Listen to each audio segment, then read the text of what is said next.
Welcome to Fluxedo Junction. I'm Scott Kugler. Each week we bring you the best music of all genres from throughout the world, and this week we'll be speaking with Livingston Taylor. Livingston's career as a professional musician has spanned over 50 years, encompassing performance, songwriting, and teaching. Described as equal parts Mark Twain, college professor, and musical icon, Livingston maintains a performance schedule of more than 100 shows a year, delighting audiences with his charm and vast repertoire of his 22 albums and popular classics. Livingston has written top 40 hits recorded by his brother James Taylor and has appeared with Joni Mitchell, Linda Ronstadt, Fleetwood Mac, and Jimmy Buffett. He's equally at home with a range of musical genres: folk, pop, gospel, jazz, and from upbeat storytelling and touching ballads to full orchestra performances. In addition to his performance schedule, Livingston has been a full professor at Berklee College of Music for 30 years, passing on the extensive knowledge gained from his long career on the road to the next generation of musicians. Liv is an airplane-flying, motorcycle-riding, singing storyteller, delighting audiences with his charm for over 50 years. He'll be performing at the Bolton Center in Bayshore, New York on Saturday, February 3rd, promoting his latest release, Man's Best Friends. So let's get things started with a track off of that album called Ready, Set, Go, here on Fluxedo Junction.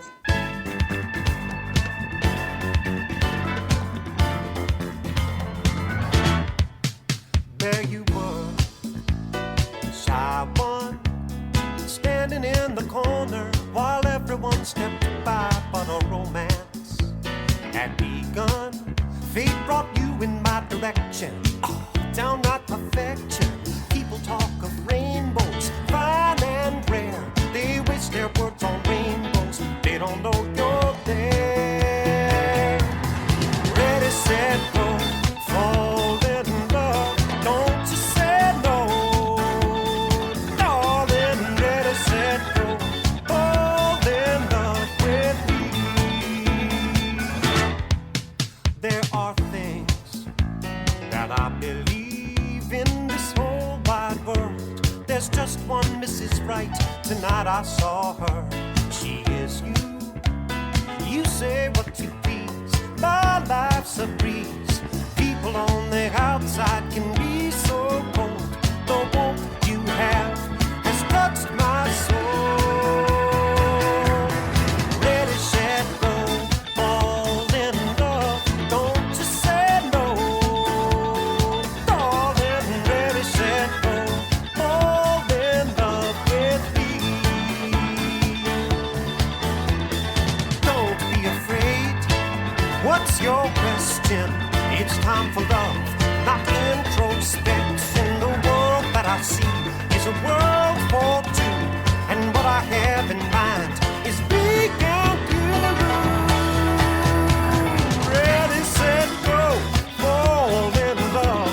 Don't you say no, darling. Ready, set, go, fall in love with me. Ready, set, go, fall in love. Don't you say no, darling. Ready, set, go, fall in love with me.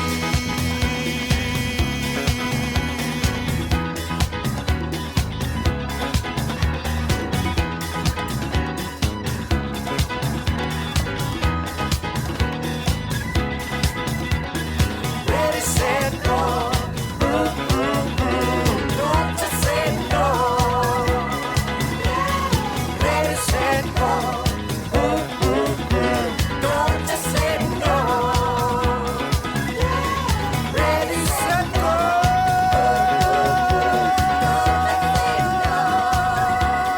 Darling, ready, set, go. Don't you say no.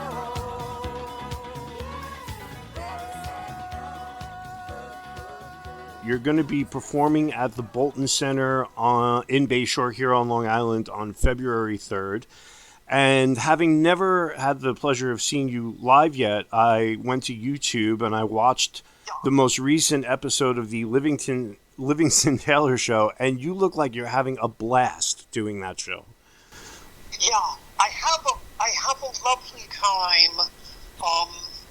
What I like about that show, and what I suggest to people who who are confronting the enormity of the internet and wondering how to get seen with their music, what my suggestion always is, don't go look for people. Stay in one place and let people find you. Be in one spot at one time and be consistent in that spot. Or if you need to, have 2 spots or 3 spots or 5 spots. But always the same spot, as they used to say, same bat time, same bat channel. Don't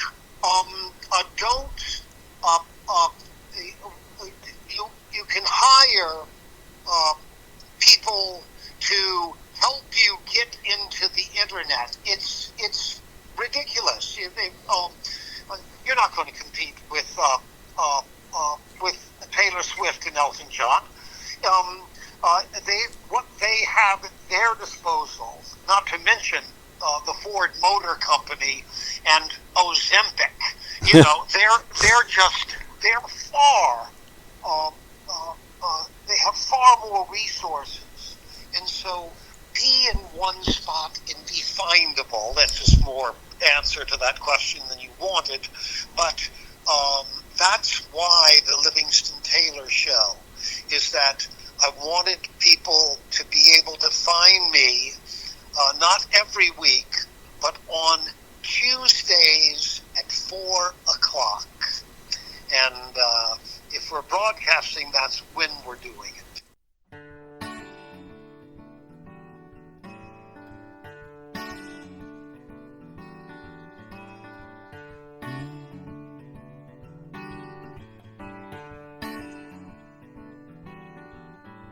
I could while away the hours, conversing with the flowers, consulting with the rain. My head I'd be scratching while my thoughts were busy hatching. If I only had a brain, I'd unravel every riddle for any end of fiddle, in trouble or in pain. With the thoughts I'd be thinking I could be another Lincoln if I only had a brain.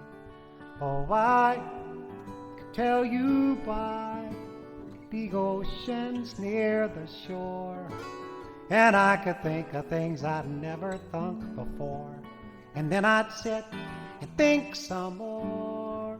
I would not be just a nothing, my head all full of stuffing, my heart all full of pain. And perhaps I could serve ya and be even worthy of ya if I only had a brain.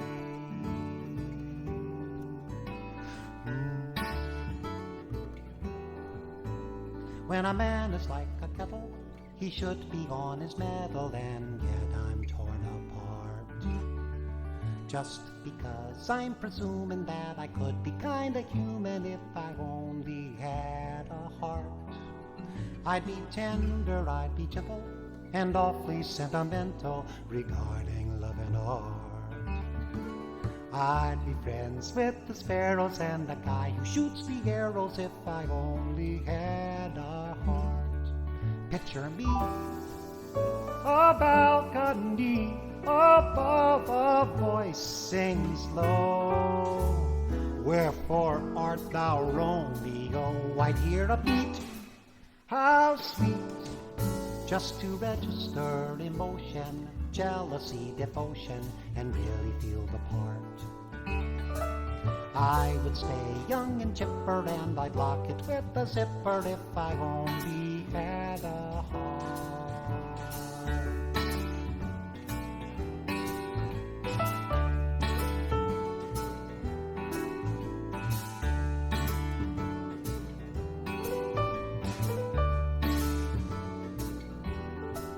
Life is sad, believe me, missy, when you're born to be a sissy without love, him, and her.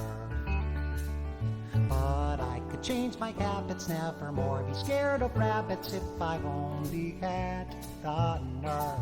I'm afraid there's no denying, I'm just a dandelion, a fate I don't deserve.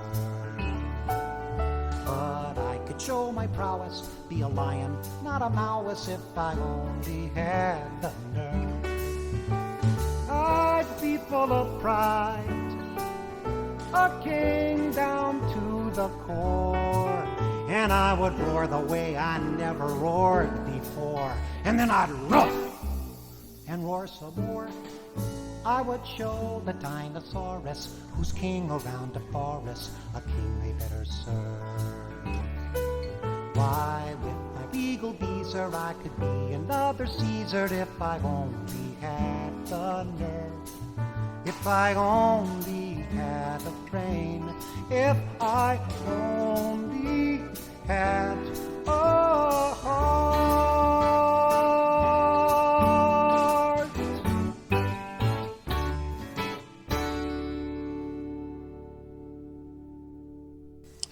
Well, one of the things that I loved the most about that most recent episode that I watched was your performance of If I Only Had a Brain. I've always loved Harold Arlen as a composer, and it's not very often that I've had the opportunity to hear somebody perform his music on the guitar like that. And it made me wonder, when you're creating music, do you have a preference or a comfort level with regards to guitar over piano?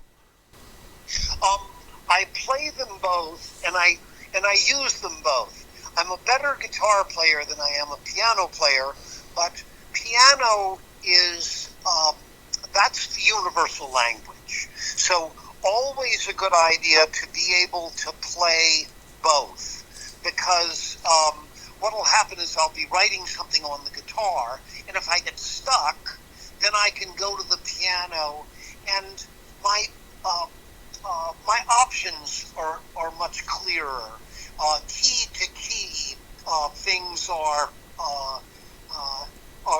balanced in the same way, and so on guitar that's difficult to find. Playing an F is very different than playing an A on the guitar. Not so on piano. A little different, and each key brings a different flavor to what you're doing, but it's sort of sonically and distances on the keyboard. Piano is like computers and English. You can do computers and French, but eventually you go to English because that's the basic language of them. You know, you're reminding me of what it's like. As I said before, I teach a little bit, and I'm trying so hard because of the atmosphere that I'm in. I'm trying to encourage as often as possible, encourage my students to actually read music. Because, as I'm sure you're aware, in the rock music world, it's not always the case to be taken for granted that the musicians can read music. And I really want all my students to be able to do it, but I don't want to beat them over the head with it. You know what I mean? Because obviously people like the Beatles got along just fine without being able to read or write music on paper. But I try to explain to my students, it's like, you know, being able to speak a language versus being able to read and write in that language. And if you want to do anything of really any lasting substance, it'll be so much easier if you can speak the language. Do you find there's any advantage one way or the other? Because I know that you spend quite a bit of your time as an educator. What's your experience with that? The Beatles, by the way, the Beatles got to be the Beatles, and they didn't need to read or write music. And it's also possible to beg on the street, have somebody give you $1, and you can buy a lottery ticket and make, off of that $1, you can make $386 million. But let me assure you, the chances of that happening are very, very slim. Yeah. And the chances of somebody not reading or writing music and finding themselves in situations where they will be discovered or propelled into fame and fortune without exhibiting a broad range of competence, Scott, Yeah. is highly unlikely. So what you're saying to your students when you say you need to read or write, what you're saying to them is if you wish to be in the parking lot where they're handing out the great work, I suggest that you have a way to get into that parking lot. And that means that you know how to read and write along with a lot of other skills.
I sit and meanwhile pack.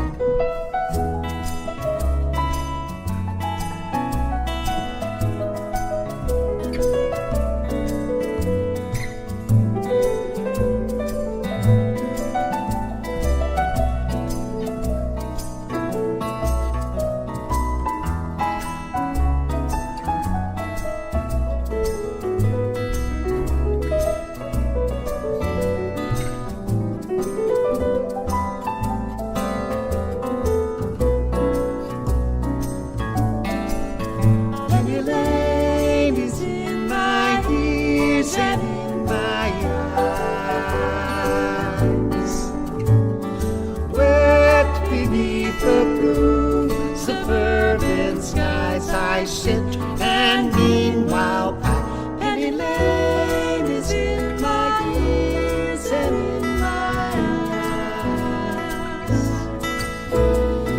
Wet beneath the blue suburban skies. Penny Lane, Penny Lane,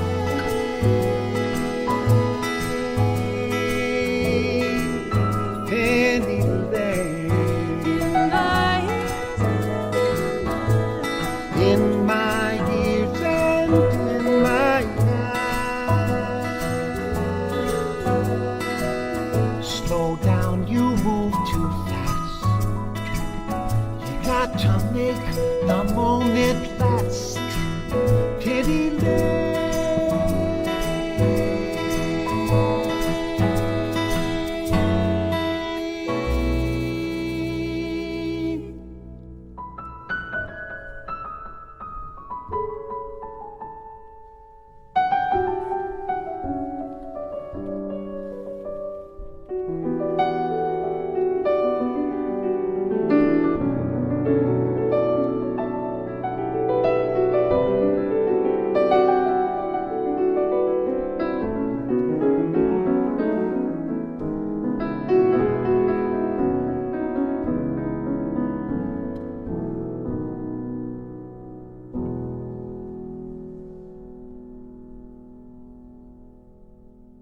How do you find? I know that my own limited experience compared to yours, that it's made being a teacher has made me a better musician and a better performer, and it's reinforced in me things that I learned years ago and promptly forgot. When I was in college, and it's made me not just a better musician, but I think even a better person. Do you find the same thing in your experience? Well, I certainly started teaching so I could learn more. And teaching allows a real focus on what you're doing. And so, absolutely. And always my teaching has been in a part-time capacity, although I've done it for 35 years. It's always been an adjunct to my playing live, and I've used it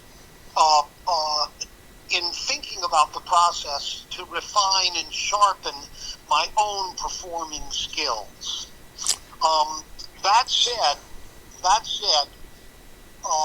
when people are taking lessons from you, or paying you to teach them, it's very difficult to be too hard on them.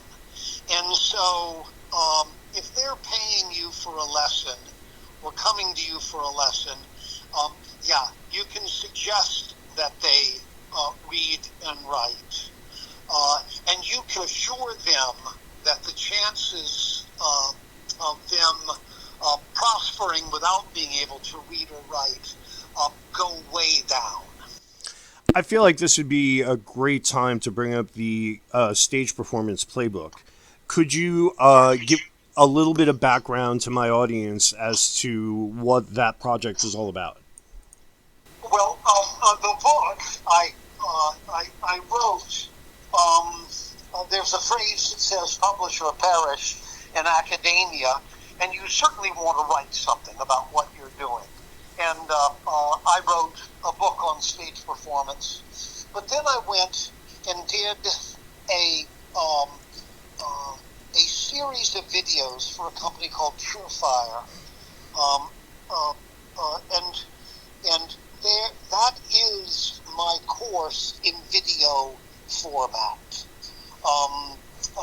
And I had a wonderful time doing it. They did a great job assembling it, and there's a lot of information there. And the fact is that you really can go on stage. You can be effective. You can not be nervous. You can be joyous and inclusive and have a wonderful, generous performance, and you can learn to do it. Now, when your performance at the Bolton Center happens on February 3rd, that's a room that I know pretty well. I've seen lots of great musicians there, Loudon Wainwright, Jorma Kaukonen, and in each of those instances, that room in particular is just the right size. It's not a club; it's a theater. It's very comfortable and it's a good night out. But also, it's not so big that if you're in the last row, you feel disconnected from what's going on. It feels to me, I've never performed there, but it feels to me like it would be a joy to perform in that kind of a place, especially for somebody like you who is so adept at connecting with the audience. You even connect with the audience over the internet. You really, in that last episode of the Livingston Taylor show, you made a point of saying, I feel connected to you, even though we have this screen in between us. The size of the room does matter, doesn't it? Well, you want to be appropriately sized. And so, yes, if you have the capacity to sell 250 tickets, you don't want to be in a football stadium. Conversely, if you're Taylor Swift and you can sell out a football stadium, then that's where you want to be, because it becomes a community, or in her case, a regional event, and that's those are fun too. So what you want to be is the appropriate size, and a good entertainer understands that everything they do is designed not for the first 20 rows, but for the furthest seat in the bleachers. And that's where you're sending your music. That's where you're sending your entertainment. And Taylor Swift would certainly know that. Your last release was Man's Best Friend, and with the show that's coming up, I wonder what's the ratio of music that you'll be performing without giving too much away. Is it focused more heavily on the most recent work, or is it kind of a mix of, your own pieces and then, interpretations of other music? And how could you break it down? It's really one thing that you can be assured of. Every song I play is a terrific song. I've been studying songs for 50 plus years, Scott, and I really know what good songs are, and I really play good songs in my shows, whether I wrote them, whether somebody else wrote them. We bounce from great song to great song. I would say about 50% of what I do are my songs, and of that 50%, I'm doing sort of four classic Livingston Taylor songs, and then the rest of it is just what is amusing me at this particular time. Well, like we said before, you'll be at the Bolton Center in Bay Shore on February 3rd. The most recent album is Man's Best Friend, and that's available through every digital music service that counts for anything. And I just really appreciate you taking the time to speak with me. I'm going to be at the show. I really look forward to it. And I encourage everybody to get out there. And by the way, everybody can check out everything you're up to at livingstontaylor.com. And the other thing that I'd like to say, Scott, is first, thank you so much for talking to me. And secondly, when you're at Bayshore, come and find me. We'll hang out. I would love that. Thank you so much, sir. I really appreciate your time, and we'll see you on February 3rd. Thanks so much. Speak soon. You looked like a princess the night we met, with your hair piled high. I will never forget. I'm drunk right now, baby, but I have to be, for I never could say what you mean to me.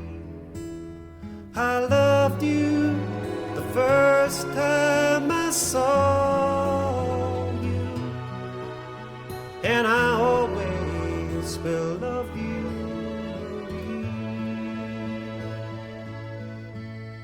The song that the tree sings when the wind blows. You're a flower, you're a river, you're a rainbow. I'm tired and lazy, and I've hurt you so. I'm drunk, I'm crazy, I'm sure you know. And I never listen to a word you say. And when you're in trouble, I turn away. But I loved you the first time I saw you, and I always will love you, Marie. Yes, I loved you the first time I saw you.